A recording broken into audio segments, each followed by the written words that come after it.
This video is on letting nature clean my gourds. So one of the things in growing birdhouse gourds, and I've grown a bunch of them last summer for the first time, and one of the things you're supposed to do with them is to let them mature or cure over the course of the winter so that it gets all dried out. You probably can't hear that over the rain, but there are seeds shaking around in there.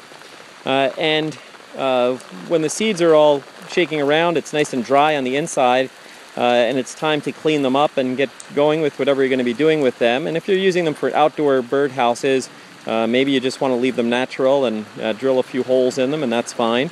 But supposedly they will last longer if you put some kind of a finish on them to help to waterproof them a bit.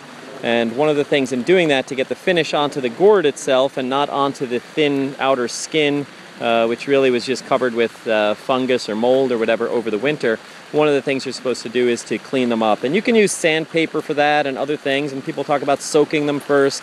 And for me, really what I've done is I waited until after the winter, and I kept them during that time. I kept them in my shed.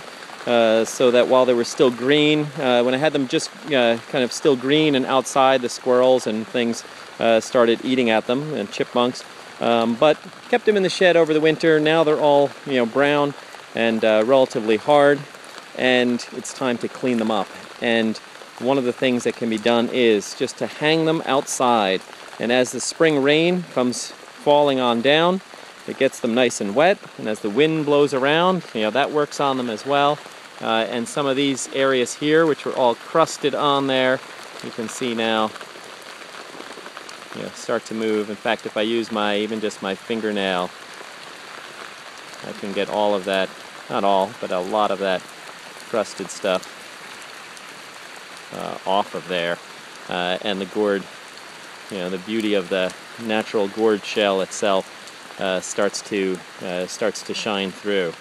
So at least that'll get me started. That'll decrease the amount of sanding or anything else that I need to do on these, which is great because you don't want to have too many scratches from rough sandpaper if you want these to kind of cosmetically look natural, or if you're doing anything kind of fancy ornamental kind of stuff with them. Okay, so that's a quick video on using nature, letting nature do the job of cleaning up your gourds. From the rain, once again I say, happy gardening!